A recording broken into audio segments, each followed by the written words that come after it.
স্ত্রীদেরকে আল্লাহ কি দায়িত্ব দিয়েছে? একটা ফ্যামিলিকে সুন্দর করতে, একটা দাম্পত্য জীবনকে সুন্দর করতে স্ত্রীর 1 নম্বর দায়িত্ব হচ্ছে she should make a comfort to her husband. স্ত্রীর উচিত স্বামীর জন্য ঘরটাকে প্রশান্তির নীড় বানিয়ে রাখা। কি বানিয়ে রাখা? প্রশান্তির নীড়। স্ত্রী হওয়া উচিত এমন যাকে দেখলে স্বামীর চোখ জুড়ায়, স্বামীর প্রাণ জুড়িয়ে যায়, স্বামীর হৃদয়টা ঠান্ডা হয়ে যায়, ঠিক কিনা? আর স্ত্রীর দিকে তাকালে যদি মেজাজ গরম হয়ে যায়, মেজাজ খিটখিটে হয়ে যায়, ঝামেলা আছে না নাই? ঝামেলা আছে। এজন্য মেহেরবানি করে আমাদের বোনরা যারা এমন কোন কাজ করবেন না যেটা স্বামীর মেজাজকে খিটখিটে করে দেয়, কারণ আল্লাহ তাআলা আপনাদেরকে তৈরি করেছে লিতাসকুনু ইলাইহা, স্বামী আপনার কাছে গেলেই যেন তার হৃদয়টা প্রশান্ত হয়ে যায়, ঠিক কিনা? অনেক স্ত্রী আছে না জেনে না বুঝে স্বামীর সাথে এমন খিটখিটে মেজাজ দেখায় যেটা স্বামীর জন্য মেনে নেওয়া কষ্টকর।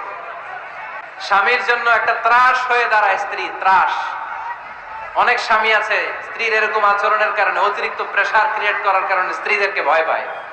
এজন্য বোনদেরকে বলবো লিতাসকুনু ইলাইহা, এমন ভাবে আপনি আপনার স্বামীর সামনে নিজেকে প্রেজেন্ট করেন যাকে আপনাকে দেখলে আপনার স্বামীর চোখ জুড়িয়ে যায়, হৃদয়টা প্রশান্ত হয়ে যায়, আপনাকে দেখলেই আপনাকে ভালোবাসতে মনে চায়, ঠিক কিনা?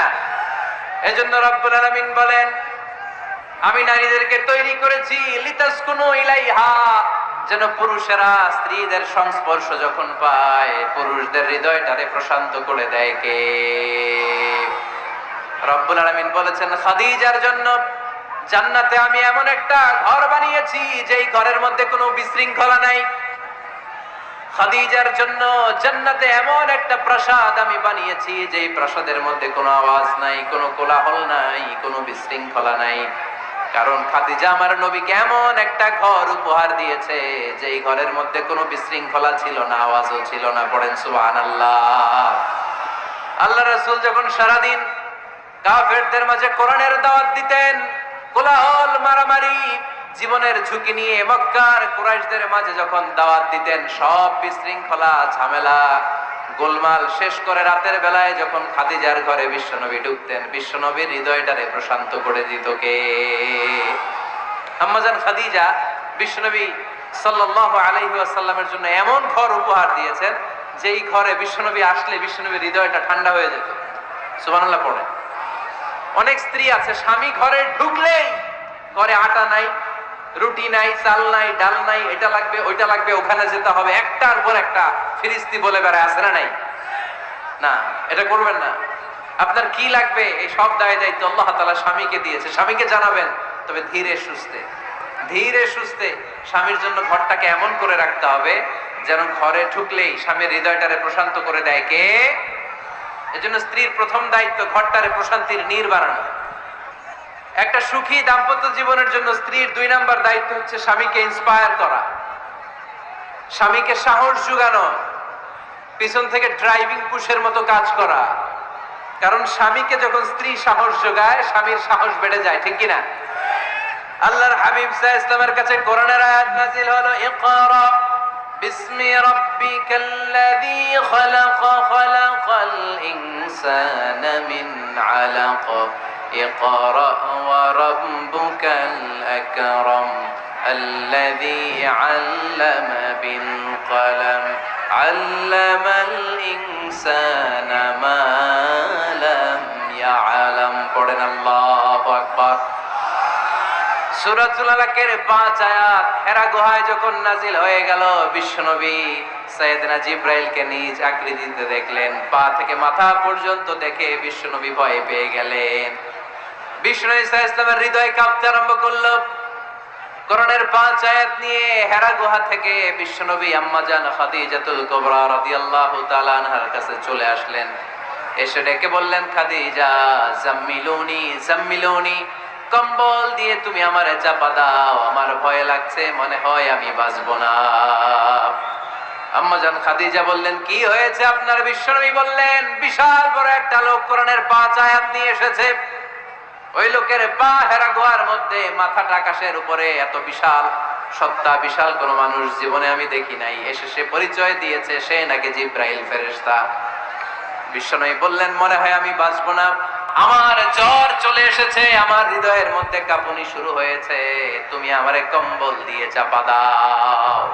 আম্মাজান খাদিজা বললেন, ও নবী, ভয় পাবেন না, আমার আল্লাহ কোনোদিন আপনারে অপমান করবেন না। সুবহানাল্লাহ পড়ে।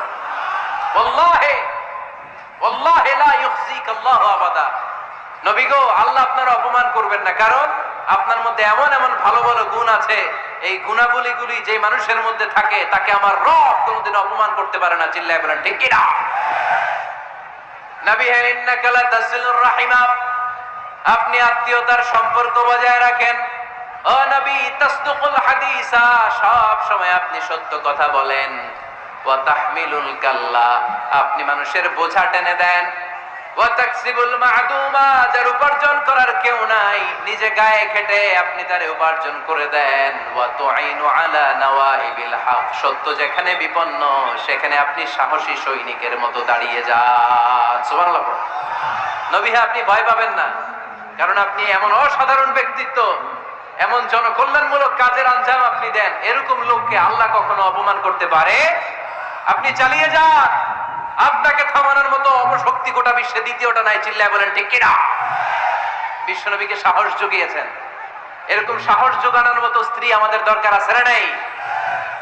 বিশ্বনবী সারাদিন বাইরে যখন কাফের মুশরিকদের অত্যাচার অনাচার সহ্য করে ঘরে আসতেন, আম্মাজান আয়েশা এমন সাহসিকতার বাণী শোনাতেন, এমন মোটিভেশন শোনাতেন, এমন ইন্সপায়ারেশন দিতেন, বিশ্বনবী সারাদিনে সব দুঃখ কষ্ট ভুলে গিয়ে এর পরের দিনের দাওয়াতি কাজের জন্য নতুন করে এনার্জি ফিরে পেতেন। চিল্লায় পড়েন আল্লাহু আকবার। এজন্য স্ত্রীর 2 নাম্বার কাজ হচ্ছে স্বামীকে সাহস যোগানো। 2 নাম্বার কাজ কি? স্বামীকে সাহস যোগানো, স্বামীকে সাপোর্ট দেয়া। স্ত্রীর 3 নাম্বার কাজ হচ্ছে স্বামীর ডাকে সাড়া দেয়া। কে দেয়া? স্বামী যদি স্ত্রীর সঙ্গ পেতে চায়, স্ত্রীর ওই ডাকে সাড়া দিতে হবে। রাতের বেলা স্বামী যদি স্ত্রীর সঙ্গ চায়, আর স্ত্রী যদি সঙ্গ না দিয়ে চলে যায়, ফজর পর্যন্ত স্ত্রীর উপর আল্লাহর ফেরেশতারা লানত দিতে থাকে। চিল্লায় পড়েন নাউযু বিল্লাহ। তবে হ্যাঁ, ভ্যালিড যদি কোনো কজ থাকে, ভ্যালিড কজ, অসুস্থতা, অন্যান্য কমপ্লেক্সিটি যদি থাকে, সেটা ভিন্ন ব্যাপার। কিন্তু ইগোর কারণে, ইগো, মেজাজ দেখিয়ে, রাগ দেখিয়ে কোনো বোন যদি স্বামীর আহ্বানে সাড়া না দিয়ে মুখ ফিরিয়ে চলে যায়, ফজর পর্যন্ত আল্লাহর ফেরেশতারা ওই মহিলার উপর লানত দিতে থাকে। আওয়াজ করে পড়তে হবে নাউযু বিল্লাহ। আবার বিশ্বনবী বলেছেন, খবরদার, রমজান ছাড়া কোন নফল রোজা কোন স্ত্রী যদি রাখতে চায়, নফল রোজা রাখার আগে স্বামীর কাছ থেকে যেন সে অনুমতি নিয়ে নেয়। নফল রোজা, আওয়াজ করে বলেন কি রোজা? ফরজ রোজা না। দিনের বেলা যেহেতু রোজা রাখতে হয়, কোন নারী, কোন যুবতী নারী, বয়স্ক নারীদের কথা ভিন্ন, কোন যুবতী নারী যদি নফল রোজা রাখতে চায়, সে তার স্বামীর পারমিশন নেবে। কারণ হয়তো স্বামী দিনের বেলা স্ত্রীর সঙ্গ চেতে পারে, ঠিক কিনা? এজন্য স্বামীর কাছ থেকে পারমিশনের দরকার আছে না নাই? দাম্পত্য জীবনকে সুখময় করতে হলে একজন স্ত্রীর 4 নম্বর দায়িত্ব হচ্ছে নিজের সতীত্বের হেফাজত করা। 5 নম্বর দায়িত্ব হচ্ছে স্বামীর সম্পদের হেফাজত করা। সাইয়েদনা আবু সুফিয়ান রাদিয়াল্লাহু তাআলা আনহু ছিলেন খুব কৃপণ মানুষ, বিষ্ণু ঈসা ইসলামের শ্বশুর। সহিহ বুখারীতে এসেছে, ওনার স্ত্রী এসে আল্লাহ রাসূল সাল্লাল্লাহু আলাইহি ওয়াসাল্লামের কাছে বলেন, ইয়া রাসূলুল্লাহ, ইন্না আবা সুফিয়ান রাজুলুন শাহীহ। আল্লাহর রাসূল, আবু সুফিয়ান খুব কৃপণ মানুষ, আমার আর আমার সন্তানদের খরচের জন্য যে টাকা পয়সা লাগে আমার স্বামী দেয় না। এখন আমার স্বামীর অনুমতি ছাড়া সিন্ধুক থেকে টাকা নেয় আমার জন্য জায়েজ কিনা? আল্লাহর হাবিব বললেন, হ্যাঁ, স্বামী যদি কৃপণ হয় তাহলে ফ্যামিলির খরচের জন্য যতটুকু দরকার অতটুকু নিতে পারবা, ওইটারে ক্ষমা করে দিবে কে? আমাদের অনেকের মধ্যে অনেক কৃপণ লোক আছে না নাই? এই কৃপণ লোক যদি থাকে, আপনার অনুমতি ছাড়াও ভাবি আপনার পকেট থেকে টাকা নিতে পারবে। কৃপণ যারা, তাদের পারমিশন ছাড়া পকেট থেকে, আলমারি থেকে টাকা নিয়ে যতটুকু দরকার ফ্যামিলির ততটুকু খরচ করা যাবে, অতিরিক্ত খরচ করা যাবে না। 6 নাম্বার দায়িত্ব হচ্ছে ছেলে মেয়েদেরকে দেখাশোনা করা, ছেলে মেয়েদেরকে বুকের দুধ খাওয়ানো। অনেক মা আছে ছেলে মেয়েদেরকে বুকের দুধ খাওয়াতে চায় না, আছে না নাই? হ্যাঁ, ডানু খাওয়ায়, ডানু। আর কি খাওয়ায়? হ্যাঁ, মিল্ক ভিটা, আর নিডো, নেসলে, সেরেলাক, আর হ্যাঁ বায়োমিল। মাশাআল্লাহ, অনেক নাম জানেন তো আপনারা। মেডিকেয়ার। তো এই বুকের দুধ খাওয়াতে চায় না অনেক মায়েরা। আপনার বুকের দুধের মধ্যে বাচ্চাদের জন্য আল্লাহ রাব্বুল আলামিন ন্যাচারাল ভ্যাকসিন দিয়ে দিয়েছেন। চিল্লায় পড়েন সুবহানাল্লাহ। ন্যাচারাল প্রাকৃতিক টিকা, বাচ্চার জীবনের প্রথম টিকাটা, সন্তানের জীবনের নবজাতক শিশুর প্রথম টিকাটা আল্লাহ তাআলা মায়ের বুকের শাল দুধের ভেতরে দিয়ে দিয়েছেন। সুবহানাল্লাহ পড়েন। টিকাগুলো তো বাজার থেকে কিনতে হয়, প্রথম টিকাটা আল্লাহ ফ্রি দিয়ে দিয়েছে। সুবহানাল্লাহ পড়বেন না? এজন্য রাব্বুল আলামিন বলেন والوالدات يرضعن أولادهن حولين كاملين لمن أراد أن يتم الرضاعة। দুনিয়ার প্রতিটা মায়ের উচিত টানা 2 বছর তাদের সন্তান সন্ততিদেরকে দুধ খাওয়ানো। কয় বছর? আওয়াজ করে বলতে হবে, কয় বছর? মায়ের বুকের দুধ যে ছেলেগুলো খায় না, এদের ব্রেনের গ্রোথ হয় না। এগুলো হয় বলদা নাম্বার 1। কি হয়? বলদা নাম্বার 1। ফার্মের মুরগির মতো এগুলা। ফার্মের মুরগি দেখছেন? হ্যাঁ, ফার্মের মুরগি দেখবেন যে দোকানে যখন কিনতে যাবেন, এটারে নিয়ে যেখানে ওজন করে ওইখানে বসা রাখলে ওইখানেই বসে থাকে। আধা ঘন্টায় উঠবে না, এটা বসেই থাকে। আর গ্রামের মুরগি দেখছেন, দেশি মুরগি, ধরতে পারবেন এটারে? খবর আছে, ঘাম ছুটায় ছাড়বে। তো মায়ের বুকের দুধ যেগুলা খায় এগুলা দেশি মুরগির মতো। আর এই নিডু খায় যেগুলো, এগুলো 1 নাম্বার বলদা হয়, আর ফার্মের মুরগির মতো হয়। ঠিক কিনা? উদাহরণটা দিলাম এই জন্য, আপনার সন্তানের ভবিষ্যতের কথা বোঝানোর জন্য উদাহরণটা দিয়েছে। বুকের দুধ খাওয়াবেন, এর মধ্যে আল্লাহ তাআলা এমন নিউট্রিশন, পুষ্টি গুণ দিয়ে মায়ের বুকের দুধকে আল্লাহ তাআলা সমৃদ্ধ করেছে।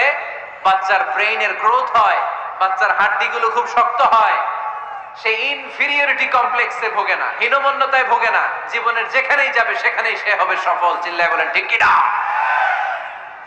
অনেক মা আছে বুকের দুধ খাওয়াতে চায় না, ডানু খাওয়ায়, নিডু খাওয়ায়, আবার নিজেদের কাজের জন্য ব্যস্ত, ছেলে মেয়েদেরকে সময় দেয় না। আছে না নাই?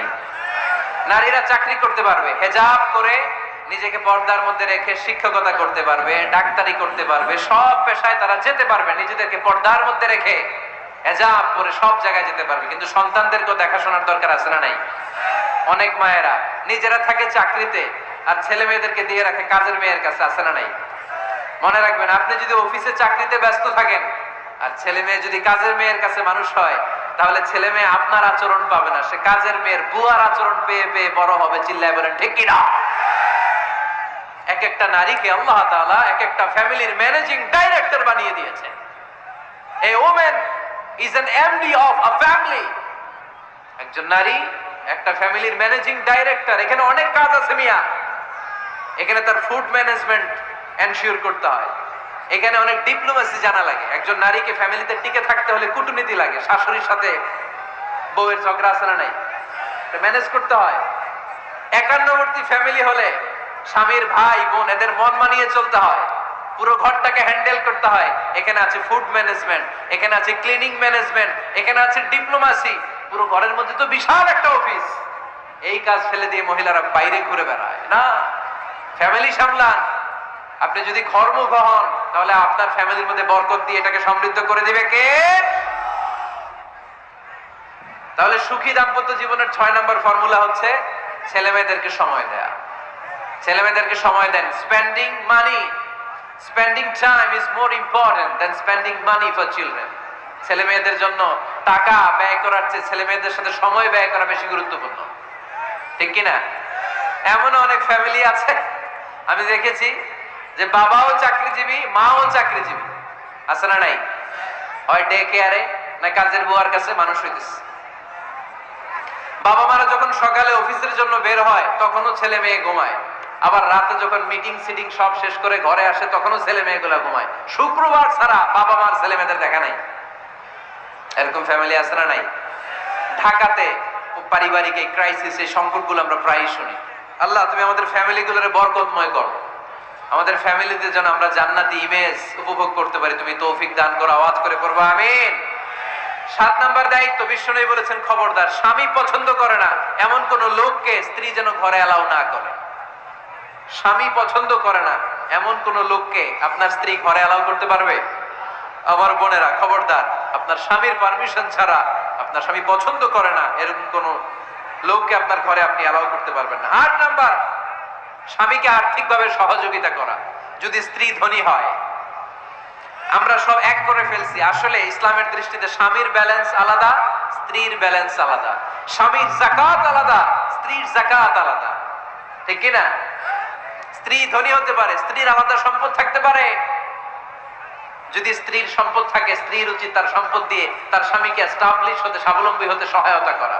যদিও এটা আল্লাহ তাআলা আবশ্যক করে দেন নাই, কারণ আর্থিক ফিনান্সিয়াল সব কাজগুলোকে স্বামীর উপরে ফরজ করেছে কে?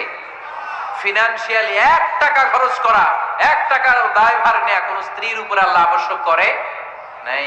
তারপরেও স্ত্রী যদি ধনী হয়, স্ত্রীর যদি জায়গা জমি থাকে, সম্পদ থাকে, তাহলে স্ত্রীর উচিত তার স্বামীকে স্বাবলম্বী হতে সহযোগিতা করা, ঠিক কিনা? আমরা মডেল হিসেবে আম্মাজান খাদিজা রাদিয়াল্লাহু তাআলা আনহার জীবনের দিকে যদি তাকাই, তাহলে দেখবো উনি অনেক মহিয়সী, গরিয়সী একজন ব্যবসায়ী নারী ছিলেন। আম্মাজান খাদিজা রাদিয়াল্লাহু তাআলা আনহা ওনার ব্যবসায় স্টাফ হয়ে বিশ্বনবী ওনার সাথে পরিচিত হলেন। বিশ্বনবীর আমানতদারিতায় মুগ্ধ হয়ে আম্মাজান খাদিজা বিশ্বনবীর বিয়ের প্রস্তাব দিলেন। আম্মাজান খাদিজা রাদিয়াল্লাহু তাআলা আনহার সাথে বিশ্বনবীর যখন বিয়ে হয়ে যায়, বিয়ের পরে আম্মাজান খাদিজা বলেন, ও বিশ্বনবী, আমার যত সম্পদ আছে, আমার ব্যবসায়ের যত মালামাল আছে, যত সম্পদ আছে, সব আমি আপনার পায়ের সামনে এনে রেখে দিলাম। আপনি দিয়ে দিলাম, সব সম্পদ আপনারা আমি দিয়ে দিলাম। আপনি ইচ্ছা মতো মানুষকে দান করতে পারেন, খরচ করতে পারেন, দাওয়াতি কাজে, মুসলিমদেরকে আজাদ করার কাজে আপনি ব্যয় করতে পারেন। আওয়াজ করে পড়েন আল্লাহু আকবার। আম্মাজান খাদিজাকে যদি আমরা মডেল হিসেবে ধরি, তাহলে প্রতিটা বোনের উচিত তাদের যদি অর্থকড়ি থাকে, সম্পদ থাকে, স্বামীকে স্বাবলম্বী হতে ওই সম্পদ দিয়ে সাহায্য করার দরকার আছে না নাই? কথা বলেন না কেন? 9 নাম্বার, স্ত্রীর দায়িত্ব দাম্পত্য জীবনকে সুখময় করতে নিজেকে স্বামীর সামনে বিউটিফাই করে উপস্থাপন করা। নিজেকে বিউটিফাই করে, মেকআপ করে স্বামীর সামনে উপস্থাপন করা। আমি আমার মা বোনদেরকে বলবো, আপনারা নিজেদেরকে গুছিয়ে সাজিয়ে স্বামীর সামনে উপস্থাপন করেন। অনেক বোনেরা আছে বাইরে যাওয়ার সময় পার্লারিং করে, মেকআপ করে, সুন্দর জামা কাপড় পরে বাইরে যায়, আর স্বামীর সামনে আসলে বুয়ার মতো থাকে। আছে না নাই? স্বামীর সামনে পচা জামা, ছিঁড়া জামা, চুলের মধ্যে নাই সুগন্ধি, নিজেকে গুছিয়ে রাখে না, সামলে রাখে না, কাজের বুয়ার মতো নিজেকে উপস্থাপন করে স্বামীর সামনে। আর বাইরে গেলে মেকআপ করে, পার্লারিং করে যায়। হওয়া দরকার ছিল উল্টা, বাইরে আপনি সাদা সিধা ভাবে যাবেন, বোরকা দিয়ে নিজেকে ঢেকে যাবেন। বাইরে যাওয়ার সময় কোনো নারী পারফিউম ইউজ করে যেতে পারবে না। নারীরা যত পারফিউম ইউজ করতে মনে চায় আপনার বেডরুমে, আপনার স্বামীর সামনে, ঠিক কিনা? স্বামীর সামনে পারফিউম ইউজ করেন, নিজেকে উজাড় করে সাজান স্বামীর জন্য। এই প্রতিটা সাজুগুজুতে সওয়াব আছে না নাই? ইসলাম কতটা চেক এন্ড ব্যালেন্স, কতটা ভারসাম্যপূর্ণ জীবন ব্যবস্থা।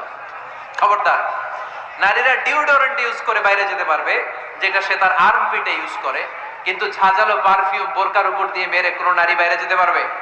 কথা বলেন। সুনানে নাসাইর হাদিস, আল্লাহর হাবিব বলেন, আইয়ুমা ইমরাআতিন ইস্তা'জারাত নাফসাহা ফামাররাত আলা কওমিন লিয়াজিদু রিহাহা ফাহিয়া জানিয়া। কোন নারী যদি তার জামার উপর দিয়ে পারফিউম মেখে পুরুষ লোকের দৃষ্টি আকর্ষণের জন্য ঘরের বাইরে বের হয়, যতটা পুরুষ তার চেহারার দিকে লোলুপ দৃষ্টি নিয়ে তাকাবে, ততটা পুরুষের সাথে জিনার গুনাহ ওই মহিলার আমলনামায় তুলে দিবে কে?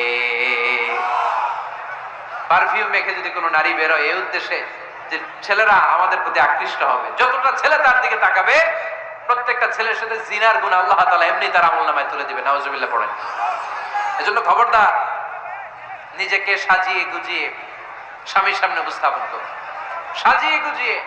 অনেক স্ত্রীরা আছে ড্রাইভারের সাথে কথা বলার সময় মিষ্টি হাসি দিয়ে কথা বলে। বাজারে শপিং করতে গেলে আসসালামু আলাইকুম ভাই, কেমন আছেন? কি সুন্দর আসসালামু আলাইকুম। স্বামীর সামনে আসলে আর এই মিষ্টি কথাটা নাই। আসলে নাই। বাইরে তোমার চিকন গলায় কিসের আসসালামু আলাইকুম? হ্যাঁ, না, বাইরে আপনি আসসালামু আলাইকুম দিতে যাবেন না। ছটপট করে কর্কশ ভাষায় কথা বলে শেষ। কেউ ফোন দিয়েছে, হ্যালো, কে? স্বামীকে চায়, উনি বাসায় নাই, কাট।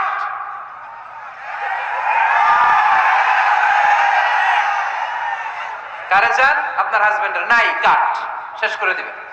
মিষ্টি মিষ্টি আসসালামু আলাইকুম, আসসালামু আলাইকুম বলা যাবে নাকি? খবরদার, খবরদার। বাজার করতে গেলে কি মিষ্টি হাসি, দোকানে গেলে কি মিষ্টি আলাপ, ড্রাইভারের সাথে কি সুন্দর কথা, সিএনজি ওয়ালার সাথে কি সুন্দর আলাপ, আর ঘরে আসলে এই চেহারাটারে এরকম করে রাখে, আছে না নাই? ঘরে আসলেই স্বামীর সাথে খিটখিটে মেজাজ। না বোনেরা, উল্টো করে ফেলছেন আপনি। বরং স্বামী ছাড়া অন্যদের সাথে কথা শর্টকাটে সারবেন, যাতে কোনো ফিতনা চলে না আসে। চিল্লায় বলেন ঠিক কিনা? আর নিজেকে স্বামীর জন্য উজাড় করে সাজান, পার্লারিং করেন, বিউটিফিকেশন করেন, মেকআপ করেন, বেডরুমে পারফিউম মাখেন, নিজেকে উজাড় করে স্বামীর জন্য সাজান। সওয়াব দিয়ে আপনার আমলনামাটারে পূর্ণ করে দিবে কে? বিশ্বনবী যখন সফরে যেতেন, সফর থেকে ফিরে আসার সময় ডিরেক্টলি স্ত্রীর ঘরে যেতেন না। বিশ্বনবী একজনকে ঘরে পাঠিয়ে দিতেন, মদিনার উপকণ্ঠে কিছু সময় অপেক্ষা করতেন, আর বলতেন আজকে আমি আয়েশার ঘরে যাব। আয়েশারে যে বলো আমি এসেছি, কয়েক ঘন্টা পরে আয়েশার ঘরে আমি ঢুকবো। সুবহানাল্লাহ পড়েন। স্ত্রীকে সময় দিতেন, কারণ স্ত্রী হয়তো কাজ করে, ঘর গুছায়, ঘেমে থাকতে পারে, তাকে নিজেকে গুছানোর জন্য সময়ের দরকার আছে না নাই? লম্বা সফর শেষ করে, সেই বুখারীর হাদিস, বিশ্বনবী যখন সফর শেষ করে মদিনায় ফিরতেন, ডিরেক্টলি স্ত্রীর কাছে যেতেন না, মদিনার উপকণ্ঠে ওয়েট করতেন এবং বার্তাবাহককে পাঠাতেন, যে বলো যে আজকে আমি সফিয়ার ঘরে থাকবো। সফিয়াকে সময় দিতেন 2-1 ঘন্টা, যাতে নিজেকে সাজিয়ে নিতে পারে। সুবহানাল্লাহ পড়ো। আমার বোনেরা, আমার মায়েরা, খবরদার, আপনার স্বামীর ভেতরে আপনার জান্নাত, আপনার স্বামীর ভেতরে আপনার জাহান্নাম। আপনার স্বামীর মনকে খুশি রাখতে পারলে জান্নাতের দরজাগুলো আপনার জন্য খুলে দিবে কে? ক্যাপাসিটির বাইরে কিছু যাবে না। এই 10টা স্ত্রীদের দায়িত্ব। এই 10টা পয়েন্ট যদি কোনো স্ত্রী স্বামীর জন্য এইভাবে স্যাক্রিফাইস করে করে এইভাবে আঞ্জাম দিতে পারে, এই স্ত্রীদের জন্য জান্নাতের দরজাকে খোলা রেখেছে কে? আওয়াজ করে বলতে হবে, খোলা রেখে দিয়েছেন কে?